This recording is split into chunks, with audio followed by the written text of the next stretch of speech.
Hello दोस्तों, मैं आलोक sir, पाठशाला ऑफ आलोक सर में आप सभी विद्यार्थियों का स्वागत है। आज हम लोग साइंस की चर्चा करेंगे और साइंस में आज हम लोगों की चर्चा होगी वायरस या विषाणु। वायरस अंग्रेजी नाम है इसका और विषाणु जो है इसका हिंदी नाम है। चलिए चर्चा करते हैं। वायरस की जब बात की जाएगी तो कहा जाएगा पहली बात कि वायरस की खोज 1892 ईस्वी में इवान ओस्की ने किया। किसने किया? इवान ओस्की ने किया। ये इवान ओस्की जो थे यह रूस के वैज्ञानिक थे। और कैसे वैज्ञानिक थे? वनस्पति वैज्ञानिक थे। कैसे वैज्ञानिक थे? वनस्पति वैज्ञानिक थे। वायरस की खोज तंबाकू के पत्ती पर किया गया। इवान ओस्की चूंकि तंबाकू के पत्ती पे एक रोग की खोज कर रहे थे, जिस रोग का नाम था मोज़ेक रोग। क्या नाम था? मोज़ेक रोग। उसी मोज़ेक रोग तंबाकू के पत्ती पर खोज करते समय इन्होंने पाया कि एक वायरस होता है और इन्होंने वायरस की खोज तंबाकू की पत्ती पर किया। तो कभी कभी पूछ देता है कि वायरस की खोज किस पर की गई थी? तो तंबाकू के पत्ती पर किया गया था। फिर अगली बात, क्या है वायरस? वायरस क्या है? जैसे हम वायरस की बात करेंगे, देखिए इस समय जो वर्तमान हम लोगों का समय चल रहा है लॉकडाउन का, एक वायरस ही है जो हमको आपको पूरा विश्व को परेशान कर रखा है, कोरोना वायरस। तो इसको हम समझेंगे क्या है वायरस। तो वायरस की जब बात की जाएगी तो कहा जाएगा कि वायरस जो है अति सूक्ष्म परजीवी, मतलब दूसरे पर आश्रित रहता है, और अकोशिकी या एक कोशिकी कह सकते हैं, बाइवन सेल। ये जो है अकोशिकी न्यूक्लिक प्रोटीन कण है। यह न्यूक्लिक प्रोटीन कण है। चूंकि जब वायरस की बात की जाएगी तो ये जो वायरस होता है इसकी जो संरचना होती है ये प्रोटीन कण की होती है, लेकिन इसमें जो है न्यूक्लिक प्रोटीन कण से घिरा हुआ होता है। किससे बना हुआ होता है? न्यूक्लिक प्रोटीन कण से। क्योंकि प्रोटीन का ही कण होता है, प्रोटीन की एक परत होती है, लेकिन कैसी होती है? न्यूक्लिक प्रोटीन कण होती है। ठीक है। अब मैंने कहा कि वायरस अति सूक्ष्म परजीवी अकोशिकीय न्यूक्लिक प्रोटीन कण है जो जीवित शरीर के अंदर क्या करता है? जनन करता है।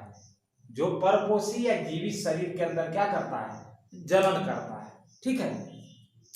अब देखिए वायरस की एक विशेषता है कि वायरस जैसे ही मानव शरीर या किसी सजीव के भी बाहर जब है तो ये जो है अनलिविंग होता है।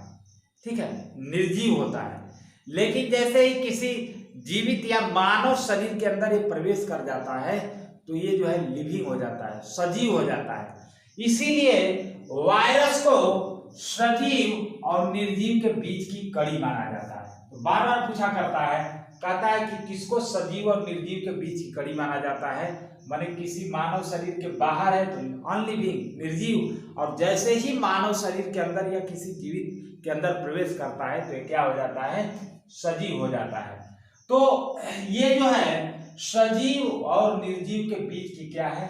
कड़ी माना जाता है। जैसे क्वेश्चन दे दिया कि सजीव और निर्जीव के बीच की कड़ी माना जाता है। ठीक, विषाणु, वायरस या विषाणु, फिर जो है बैक्टीरिया या जीवाणु, और तीसरा दे दिया प्रोटोजोआ, और चौथा दे दिया कवक। तो कौन है जो सजीव और निर्जीव के बीच की कड़ी माना जाता है? तो सीधे सीधे कहेंगे हम कि वायरस या विषाणु जो है सजीव और निर्जीव के बीच की क्या माना जाता है? कड़ी माना जाता है। आगे जब देखेंगे तो कहेंगे कि वायरस को हम नग्न आंखों से नहीं देख सकते। ऐसे नहीं कि हम ऐसे वायरस को देख सकते हैं। वायरस को हम इलेक्ट्रॉन सूक्ष्मदर्शी की सहायता से देख सकते हैं। और कई बार बार पूछता है कि वायरस को हम किससे देख सकते हैं?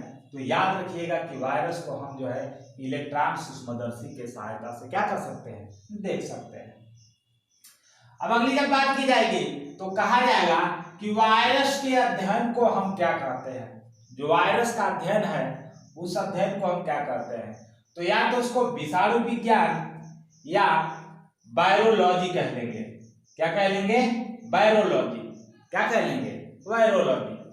तो वायरस के अध्ययन को या तो विषाणु विज्ञान या वायरोलॉजी हम कहते हैं। फिर अगली जब बात देखा जाएगा तो एक लुई पास्चर और बाजेरिंग, ये वैज्ञानिक थे। इन्होंने वायरस को एक नाम दिया और वायरस को नाम दिया जीवित तरल संक्रामक। तो कहा जाएगा कि किसने जो है वायरस को जीवित तरल संक्रामक नाम दिया था, तो कह सकते हैं कि लुई पास्चर और बाजेरिंग ने वायरस को जीवित तरल संक्रामक क्या किया था? नाम दिया था। अगली जब बात किया जाएगा तो लुई पास्चर और बाजेरिंग ने एड्स का एक वायरस था जिस वायरस का नाम था HIV, और इस HIV की खोज 1986 ईस्वी में किया। तो लुई पास्चर और बाजेरिंग ने एड्स के वायरस HIV की खोज किया। कब किया? 1986 ईस्वी में किया। कब किया? 1986 ईस्वी में किया। अब जैसे ही बात कर लेंगे तो कह लेंगे कि ये HIV क्या है। ठीक, तो HIV की बात करेंगे तो S से हो जाएगा ह्यूमन, I से हो जाएगा इम्यूनो और V से हो जाएगा वायरस। या इसके हिंदी की जब हम बात करेंगे HIV की तो कह लेंगे कि मानव प्रतिरक्षा अपूर्णता वायरस। मानव प्रतिरक्षा अपूर्णता वायरस। ठीक है, तो ये हो गया हमारा जो है एड्स और एड्स के वायरस या विषाणु कौन? HIV और HIV का पूरा नाम। चलिए आगे देखते हैं।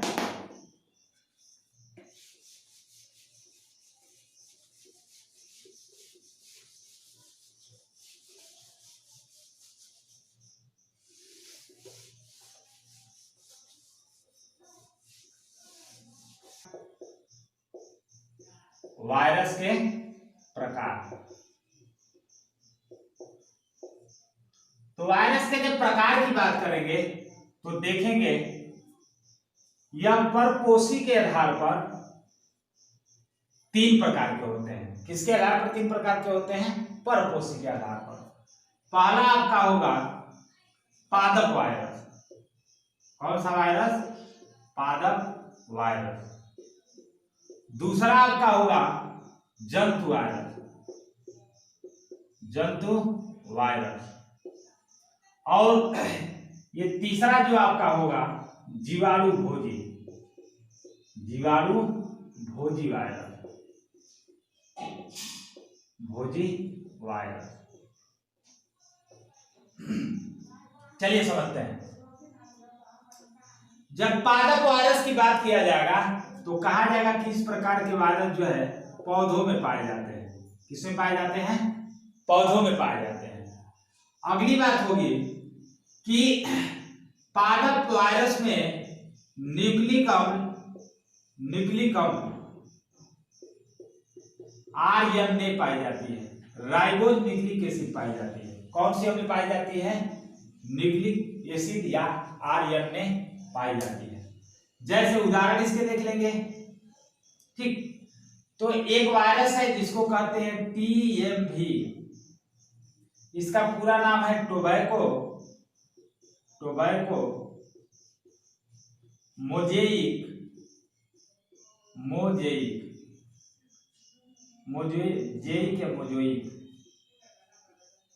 Virus. Tobacco mosaic virus, TMV virus. फिर एक बार समझते हैं।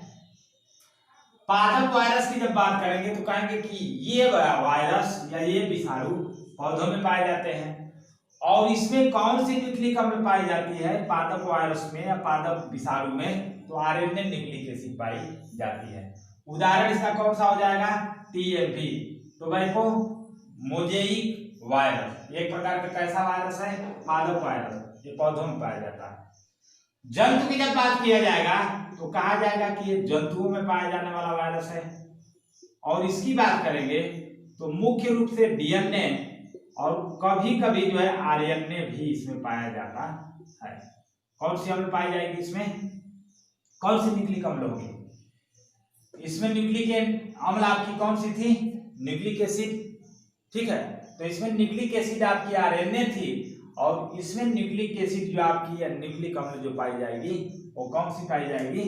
ये आपकी डीएनए पाई जाएगी और कभी कभी जो है आरएनए भी पाई जाती है।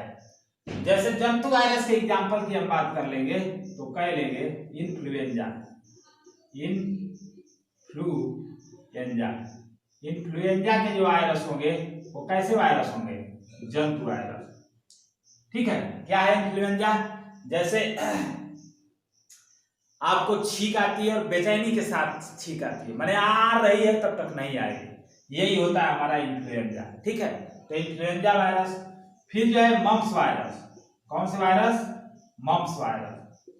ये वायरस जितने भी है आपके कौन कितने कैसे वायरस हो जाएंगे? पहला इन्फ्लुएंजा वायरस, दूसरा जो है मम्प्स वायरस। ये कैसे वायरस होंगे आपके? जंतु वायरस होंगे। जीवाणु भोजी वायरस की बात करेंगे, ऐसे वायरस जो जीवाणुओं का भक्षण करते हो या बैक्टीरिया का क्या करते हो? खाते हो। उनको क्या करते हो? भक्षण करते हो या क्या करते हो? खाते हो, ठीक है। ये बैक्टीरिया क्या करते हैं? भक्षण करते हो, जीवाणुओं को खाते हो, ठीक। इस प्रकार के वायरस में डीएनए पाई जाती है। इसमें भी क्या पाई जाएगी? डीएनए। पहले वाले में कौन सी अम्ल पाई जाएगी? न्यूक्लिक अम्ल। आरएनए से बना होगा ये वायरस। इसमें कौन सा पाया जाएगा? डीएनए पाया जाएगा जंतु वायरस में, लेकिन कभी कभी आरएनए पाया जाता है। इसमें क्या पाया जाएगा? डीएनए। और उदाहरण की बात करेंगे तो एक उदाहरण है T2 phase. T2 phase virus कैसा वायरस है? तो जीवाणु भोजी वायरस है जो जीवाणुओं का या बैक्टीरियाओं का क्या करता है? भक्षण करता है। तो ये हो गए वायरस के प्रकार, पादप वायरस, जंतु वायरस, जीवाणु वायरस। परपोषी के आधार पर वायरस कितने प्रकार के होंगे आपके? 3 प्रकार के, पादप वायरस, जंतु वायरस, जीवाणु भोजी वायरस। पादप वायरस पौधों में पाया जाने वाला, इसमें न्यूक्लिक अम्ल कौन सी पाई जाएगी? आरएनए पाई जाएगी और इसका जो उदाहरण होगा टीएमवी, टोबैको मोज़ाइक वायरस। जबकि जंतु वायरस की बात करेंगे तो ये जंतुओं में पाया जाएगा और इसमें जो है न्यूक्लिक एसिड डीएनए पाई जाएगी, कभी कभी इसमें आरएनए भी पाई जाती है। और इसका उदाहरण हो जाएगा इन्फ्लुएंजा के जो वायरस होंगे और मम्प्स के जो वायरस होंगे, सॉरी मम्प्स नहीं मम्प्स, जो मम्प्स के वायरस होंगे ये कैसे वायरस होंगे? जंतु वायरस होंगे। और जीवाणु भोजी वायरस की जब बात करेंगे तो कहेंगे कि ऐसे वायरस जो जीवाणुओं का भक्षण करते हो या जीवाणुओं को खाते हो, ठीक है, वैसे वायरस को हम जीवाणु भोजी वायरस कहते हैं। और इसमें कौन सी अम्ल पाई जाएगी? तो डीएनए अम्ल पाई जाती है। डीएनए का पूरा नाम डीऑक्सीराइबोज न्यूक्लिक एसिड और आरएनए का पूरा नाम राइबोज न्यूक्लिक एसिड। और इसका उदाहरण हो जाएगा आपका टी2 फेज, ठीक है। अब आगे चलिए आगे देखा जाएगा वायरस या विषाणु से होने वाले रोग। तो रोग होगा वायरस या विषाणु और उसके बाद प्रभावित अंग। पहले रोग की जब बात देखी जाएगी तो कहा जाएगा कि हेपेटाइटिस, इसी को पीलिया कहते हैं, इंग्लिश में इसी को जॉन्डिस कहते हैं। और इसके वायरस का नाम है हेपेटाइटिस बी, खुद हेपेटाइटिस रोग, और उसी के वायरस का नाम या विषाणु का नाम हेपेटाइटिस बी। इसके द्वारा यकृत या लीवर, यकृत अंग्रेजी शब्द लीवर है, प्रभावित होता है। पोलियो की बात करेंगे तो पोलियो के वैक्सीन का नाम जो है वायरस का नाम पोलियो वायरस है और यह जो है तंत्रिका तंत्र को प्रभावित करता है, ठीक है, रीढ़ की हड्डी वगैरह। रेबीज की बात किया जाएगा जब, तो रेबीज कुत्ता, बंदर, बिल्ली तीनों के काटने से फैलता है और इसके वायरस का नाम है रैबिडो वायरस। क्या नाम है? रैबिडो वायरस। और इसके द्वारा प्रभावित अंग का कौन सा होगा? तंत्रिका तंत्र। याद रखिएगा रेबीज को जलांतक रोग भी कहते हैं। जलांतक रोग क्या कहते हैं? जलांतक रोग। रेबीज को जलांतक रोग के भी नाम से जाना जाता है। ठीक है, कभी कभी पूछ देगा कि ये आपका जलांतक रोग किससे फैलता है, उसी को घुमा के पूछ दिया। तो रेबीज तो आपको चित परिचित है, इससे आप कर ले जाएंगे, लेकिन जलांतक जब पूछेगा तो फंसेंगे, तो याद रखिएगा। फिर एड्स की बात करेगा तो एड्स के वायरस का नाम है HIV वायरस। एड्स एड्स का पूरा नाम एक्वायर्ड इम्यूनोडेफिशिएंसी सिंड्रोम। फिर एक बार सुन लीजिए, एक्वायर्ड इम्यूनोडेफिशिएंसी सिंड्रोम। ए से एक्वायर्ड, आई से इम्यूनो, डी से डिफिशियंसी, सी से सिंड्रोम। इसके वायरस का नाम है HIV वायरस। और HIV वायरस की जब बात करेंगे तो ह्यूमन इम्यूनो वायरस, इसी से, ठीक है, मानव प्रतिरक्षा अपूर्णता वायरस, हिंदी नाम हो जाएगा। इसके द्वारा जो प्रभावित होगा हमारा WBC होगी, व्हाइट ब्लड कॉर्पोसेल्स, इसका हिंदी में नाम होता है श्वेत रुधिर कणिकाएं, या दूसरे शब्द में कह सकते हैं कि रोग प्रतिरोध क्षमता जो इससे क्या होती है, प्रभावित होती है। आदमी को अगर एड्स हो गया और कोई दूसरी बीमारी भी है उसके साथ तो ठीक नहीं होगी, क्योंकि रोग प्रतिरोध क्षमता उसकी क्या करेगा, समाप्त कर देगा। और WBC क्या है, मैंने बताया था कि रक्त के जो रुधिराणु होते हैं RBC, WBC और प्लेटलेट, तो आपका जो एड्स है ये WBC को प्रभावित करता है। ठीक है, जबकि अभी आगे हम चर्चा करेंगे जब डेंगू ज्वर होगा तो आपके रक्त के प्लेटलेट्स को प्रभावित करेगा। ठीक, और मलेरिया जो आपकी होती है वो RBC को प्रभावित करती है, लाल रुधिर कणिकाओं को। तो आगे चर्चा करेंगे उसकी, यहाँ हम याद यही रखेंगे। ट्रोकोमा, इसके वायरस का नाम नहीं पता है कि विषाणु क्या है, लेकिन इससे जो प्रभावित होगा आंख होगी, और आंख कैसी हो जाती है, लाल हो जाती है, तो आंख का लाल होना। सर्दी या जुकाम, ये जो है वास्तव में देखा जाएगा इसको, तो इसका जो होगा वायरस राइनो वायरस, और इसके द्वारा भी प्रभावित अंग आपका क्या होगा, तंत्रिका तंत्र, पूरा नर्वस सिस्टम होगा, तंत्रिका तंत्र होगा। मम्स, इसी मम्स अंग्रेजी नाम है, इसी को हिंदी में गलसुआ या गलसोल के नाम से जाना जाता है। इसके जब वायरस के नाम की बात करेंगे तो पैरामिक्सो वायरस होगा, और इसके द्वारा गला प्रभावित होगा। और गले में भी अगर अंदर तक पूछ देता है कि अंदर ज्यादा अंदर अगर क्वेश्चन बनाएगा तो कहेगा कि पैराथायराइड ग्रंथि। समझते हैं पैराथायराइड ग्रंथि क्या होती है। तो ये है हमारा गला, और गले की ये है श्वसन नली, और इसी श्वसन नली में आगे के तरफ थायराइड ग्रंथि होती है, जबकि ठीक उसी के पीछे पैराथायराइड, गले में आगे की तरफ थायराइड ग्रंथि श्वसन नली में, और पीछे की तरफ पैराथायराइड ग्रंथि। तो ये जो याद रखिएगा, मम्स या गलसुआ या गलसोल जो है किसको प्रभावित करता है, पैराथायराइड ग्रंथि को करता है, या गले को प्रभावित करता है, इसका वायरस क्या होगा, पैरामिक्सो। आगे जब हम अंतःस्रावी तंत्र पढ़ाएंगे तो उसमें ग्रंथियों के बारे में चर्चा किया जाएगा, तो आपको पैराथायराइड ग्रंथि मिलेगी। अब मेनिंजाइटिस की जब बात किया जाएगा तो मेनिंजाइटिस जो है पहले वायरस से होने वाला रोग है। ये विषाणु से, मतलब वायरस या विषाणु से भी होता है, जीवाणुओं से भी होने वाला होता है, और कवक से भी होता है, तीनों से होता है। लेकिन यहाँ याद रखिएगा, पहले जो है वायरस को ही बता देंगे कि वायरस से होने वाला ये क्या है, रोग है। क्या होता है इसमें, तो ये मस्तिष्क है, इस मस्तिष्क के ऊपर एक झिल्ली पाई जाती है, जिस झिल्ली का नाम है मेनिंजेस। क्या नाम है, मेनिंजेस, मेनिंजेस झिल्ली, मेनिंजेस झिल्ली। इस मेनिंजेस झिल्ली में अगर सूजन हो जाती है, सूजन हो जाती है मेनिंजेस झिल्ली में, तो मेनिंजेस मस्तिष्क में जो झिल्ली पाई जाती है ऊपर की तरफ, इस झिल्ली में अगर सूजन हो जाती है तो उसी से रोग निकल कर आता है मेनिंजाइटिस, और इसी रोग को हम कहते हैं मस्तिष्क बुखार, मस्तिष्क ज्वर, मस्तिष्क ज्वर या दिमागी बुखार। याद रखिएगा, मेनिंजाइटिस साइंटिफिक नाम है उसका, लेकिन इसका साधारण नाम मस्तिष्क ज्वर या जो है दिमागी बुखार है। ठीक, प्रभावित अंग क्या होगा इसके द्वारा, मस्तिष्क। अगली जब बात करेंगे चेचक, और चेचक को स्मॉल पॉक्स कहते हैं, और इसके लिए जो उत्तरदायी वायरस होगा बैरिसेला वायरस। कौन सा वायरस, बैरिओला वायरस। कौन सा वायरस, बैरिओला वायरस। और इसके द्वारा संपूर्ण शरीर क्या होगी, प्रभावित होगी। देखिए जब हमारे हाथ पे चेचक होती है या पूरे संपूर्ण शरीर पे होती है तो ये ओला के समान होती है। किसके समान होती है, ओला के, बड़ा जलन होती है उसमें, ठीक। तो ओला है और बैरी है, मतलब दुश्मन टाइप, जो हमारे शरीर पे दाने दाने निकलते हैं चेचक में, उससे खुजली होती है, उसमें जलन होगी, तो दुश्मन टाइप होते हैं, तो ओला है और बैरी है, ठीक है।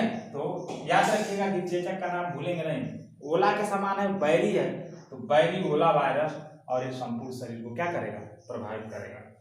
एक बीमारी है रोग जो छोटी माता, इसको इंग्लिश में कहते हैं चिकन पॉक्स, ठीक है। और एक बैरी ओला है तो एक बैरीसेला जोस्टर है, और इसके द्वारा जो प्रभावित हमारा अंग होगा ये हमारा क्या होगा, संपूर्ण शरीर होगा। तो इसके द्वारा प्रभावित अंग या प्रभावित हमारा क्या होगा, संपूर्ण शरीर होगा, ठीक है। चलिए इसी में कुछ आगे है और देख लेते हैं। चलिए आगे देखा जाएगा ग्रामर रोग। तो इन्फ्लुएंजा और इसके जब वायरस या विषाणु की बात करेंगे तो मिक्सो वायरस, और प्रभावित अंग में इसका जो होगा संपूर्ण शरीर होगा। क्या है इन्फ्लुएंजा, बेचैनी के साथ छींक का आना, जैसे एकदम आ रही होती है तब तक रुक गया आदमी, आया ही नहीं, तो वही है इन्फ्लुएंजा, और मिक्सो वायरस इसका होगा, और एक प्रभावित अंग में संपूर्ण शरीर होगा। जब आता है तो देखेंगे एकदम संपूर्ण शरीर को जो है प्रभावित कर देता है पूरा।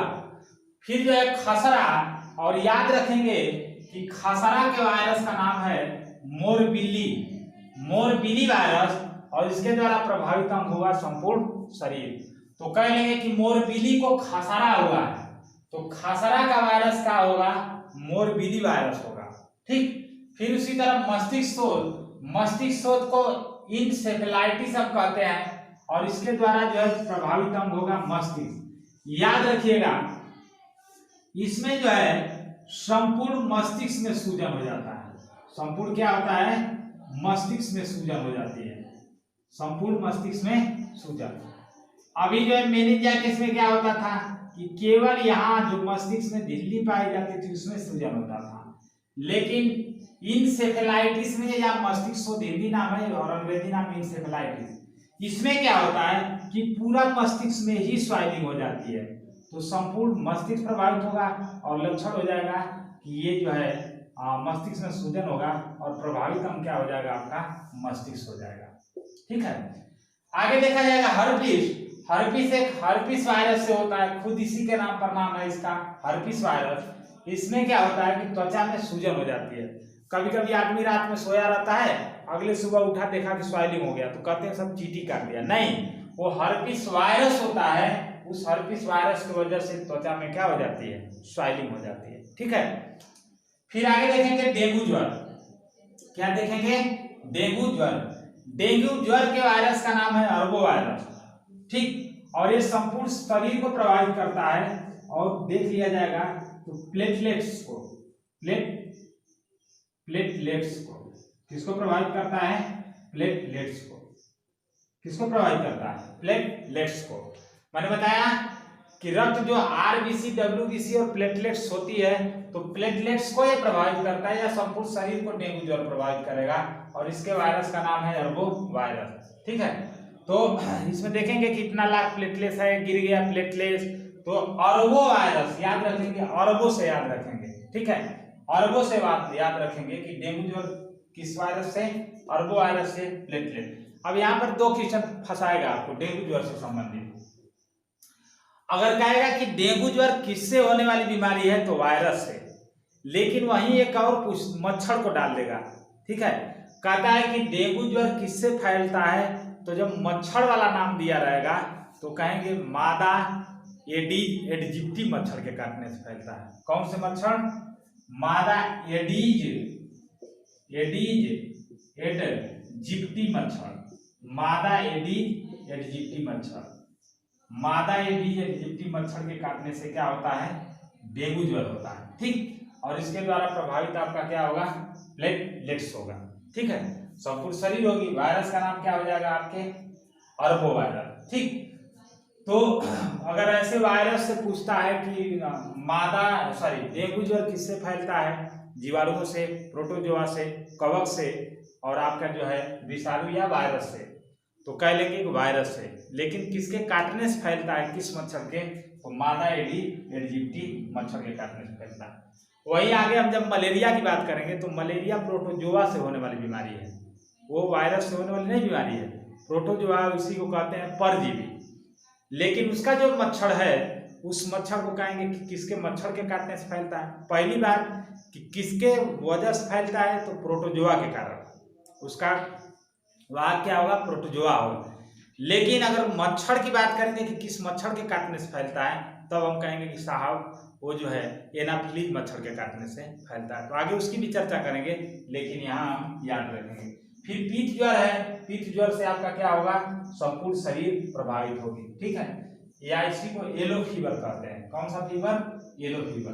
तो ये रहा वायरस से होने वाली हमारी क्या बीमारी, और वायरस से होने वाली बीमारी के बारे में हम क्या करेंगे, जान लेंगे। चलिए आगे देखा जाएगा।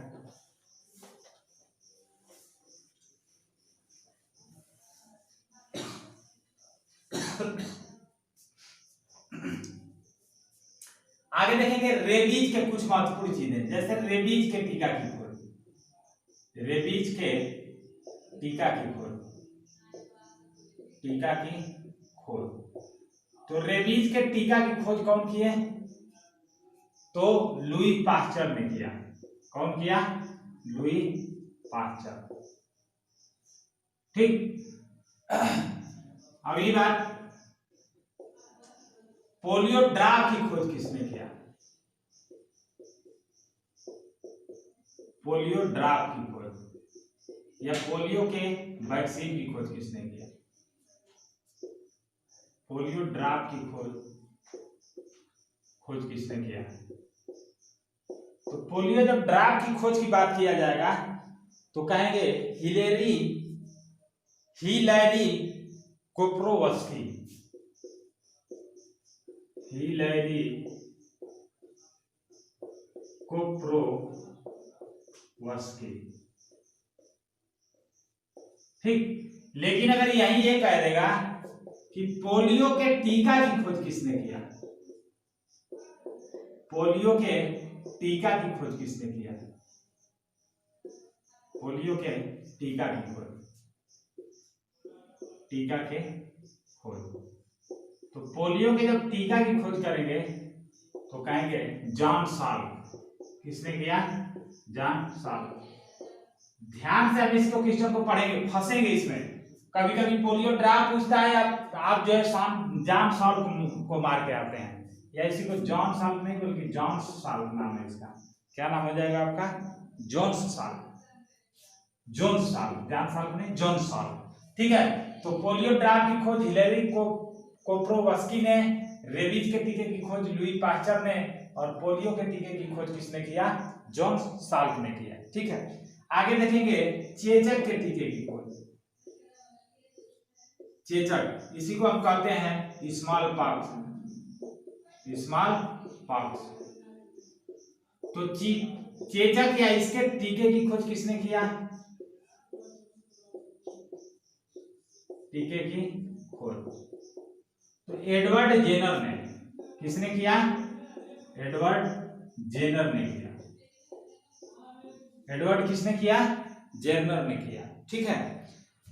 अब अगली एक बात देखी जाएगी, तो एड्स की जब बात करेंगे, एड्स, एड्स, AIDS, एड्स, तो एड्स से संबंधित कुछ बातें हम देख लेंगे। तो एड्स के वायरस का नाम है HIV वायरस, वायरस। फिर जो है 1 दिसंबर को, 1 दिसंबर को एड्स दिवस मनाया जाता है। क्या मनाया जाता है, एड्स दिवस मनाया जाता है। यहीं से एक और डेट याद रखने के, 2 दिसंबर, 1 दिसंबर अगर एड्स दिवस याद है तो दूसरा याद रखेंगे 2 दिसंबर, कंप्यूटर साक्षरता दिवस, कंप्यूटर साक्षरता दिवस मनाया जाता है, साक्षरता दिवस मनाया जाता है। यहीं से एक और डेट याद रख लेंगे, 3 दिसंबर, 3 दिसंबर। तो 3 दिसंबर को विश्व विकलांग दिवस मनाया जाता है, विश्व विकलांग दिवस। ठीक है। अगर एड्स दिवस आपको अगर आसानी से याद है तो एक तारीख को एड्स दिवस, 2 तारीख को कंप्यूटर साक्षरता दिवस और 3 तारीख को आपका जो है विश्व विकलांग दिवस। एड्स के नाम, पूरा नाम जान ले।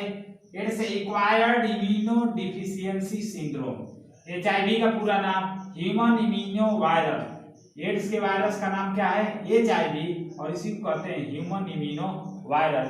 हिंदी की बात करेंगे तो मानव प्रतिरक्षा अपूर्णता वायरस, मानव प्रतिरक्षा अपूर्णता वायरस।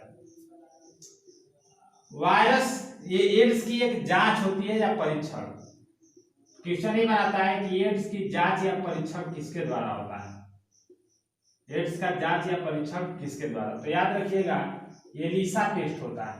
कैसा टेस्ट? Elisa test. एलिसा जांच के द्वारा जो है एड्स का क्या होती है? जांच होती है। तो ये रहा कुछ एड्स से संबंधित बातें। ठीक, तो acquired immuno deficiency syndrome AIDS का पूरा नाम है। एड्स के वायरस HIV है जिसका पूरा नाम ह्यूमन इम्यूनो वायरस है। और एड्स फैला किससे? तो बंदर से फैला। और एड्स की जांच या परीक्षण को कौन सा टेस्ट करते हैं? तो एलिसा टेस्ट करते हैं। और 1 दिसंबर को एड्स दिवस मनाया जाता है। तो 2 दिसंबर को कंप्यूटर साक्षरता दिवस, तो 3 दिसंबर को विश्व विकलांग दिवस मनाया जाता है। ये रहा कुछ महत्वपूर्ण चीजें। ठीक है, ओके। तो ये हम लोगों का रहा जो है वायरस या विषाणु से होने वाली बीमारी या रोग। आगे हम लोग चर्चा करेंगे जीवाणु या बैक्टीरिया से होने वाले रोग और जीवाणुओं के बारे में। ठीक है, ओके, थैंक्स। और मेरे चैनल को लाइक और सब्सक्राइब करना ना भूलें, आप जरूर लाइक और सब्सक्राइब करें। ओके।